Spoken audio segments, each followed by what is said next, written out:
All right, let's take a look at number 6. This is a good question. They've got the graph of f shown below, and they tell us that it's 2 quarter circles and a line segment. And g is defined by the integral of this f of x. So let's recall a couple things. First of all, part A, they want us to find g at 0, g at 8. So first thing we need to look at is g at 0 would be, the integral always starts off at 3 in this definition. So g at 0 would be replacing x. Since these limits of integration are in reverse order, we're going to flip them over, but we're going to remember to put the negative sign out here. So we're basically just looking for the area underneath this curve. So from 0 to 3, the answer would normally be positive, but since we're taking the opposite answer, it's going to be negative. So this is a quarter circle, so the area of the circle is pi r squared, but we're only taking 1/4 of that area, and our radius looks like it's 3. So we have pi times 3 squared. We're doing the function, right? So the area of this is just 1/4 pi r squared, so we have negative 9 pi over 4. So that's part A. First part of part A. The second part says find at 8. So to be more formal, we have g of 8 is equal to limit from 8 to 3 of f of x. So from 3 to 8, it's just this triangle here, which has an altitude right there. Looks like it goes up 3. So the area formula would be 1/2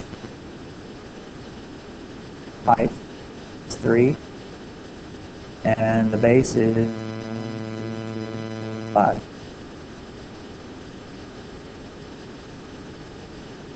So that would be equal to a positive 15 over 2. And that's what g of 8 is equal to. Okay. So we're looking for the maximum value on g. So let's look at this, and let's take a look at the second fundamental theorem of calculus. G is increasing when its derivative is positive, and it's decreasing when its derivative is negative. So how would you take the derivative this side? By taking the derivative of the left side. So the derivative of g is the derivative of the integral. So by the second fundamental theorem of calculus, it tells us that the derivative of g is just equal to f.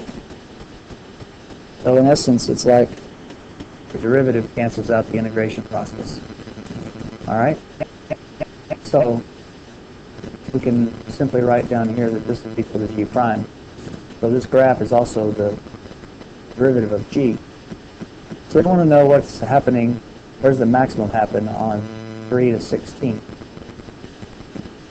Well, here, everywhere it's positive, the graph is increasing, the derivative is increasing, so the function itself is increasing because the derivative is positive. So it gets high real fast, and then it still is increasing, but at a slower rate because the slope of the derivative is negative. But once we get here at 8, it starts to decrease, right? So it's going to reach its maximum at 8. So the maximum value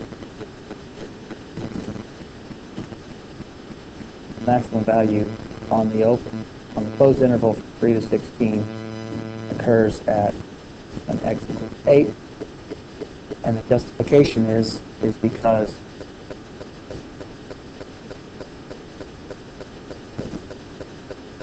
derivative is positive, or better yet, derivative greater than 0 on the interval from 3 to 8, and derivative is less than 0 on 8 to 16. So we reach our absolute max at x equals 8.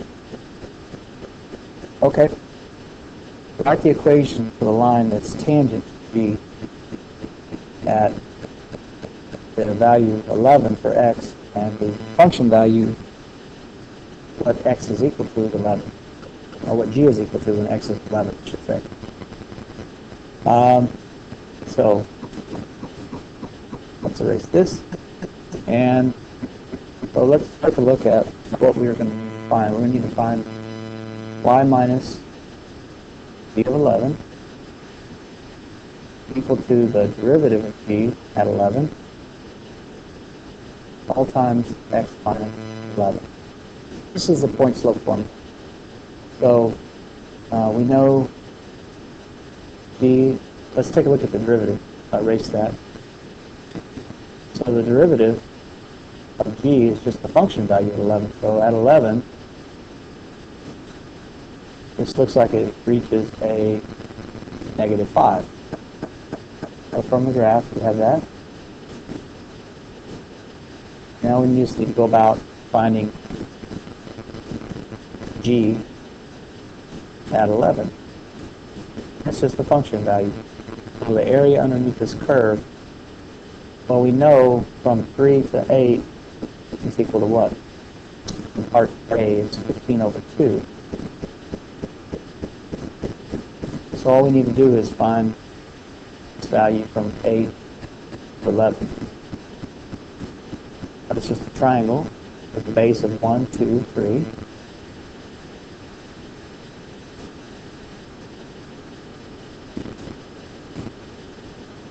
One half the base times the height. Oh, how convenient. So that's a negative 15 over 2. So together, g at 11 is equal to 0. So we have y minus 0, so we have y is equal to this. So that's a perfectly good answer for part C. That certainly is an equation of the line. Now they want to know, find the x-coordinate of any points of inflection on g from 0 to 16. Okay. In blue, I will do the second derivative. I'll just identify what the second derivative is. Well, this graph that they've given us is the first derivative of g. And so what would the slope be here? It's like it's negative, decreasing here, right? And then it changes to what? Increasing there. Then it switches over to negative. Still negative. And then here has a non-differentiable spot, but it switches the slope. Tangent lines are positive here, right? So the definition of point of inflection are when the second derivative switches from positive to negative or negative to positive, and where the derivative does not exist, or the derivative is equal to 0, that's a point of inflection. So I think that changes from negative to positive at g of 3, the point of inflection. So the x-coordinate would be x equals 3. Bye. Oh.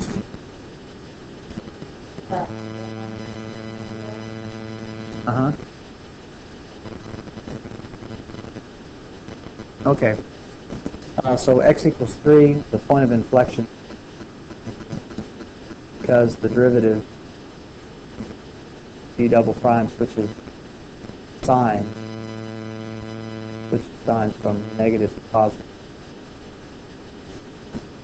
And there's also a point of inflection at 6. Because the second derivative switches signs from positive to negative, and at also like 12. Same justification.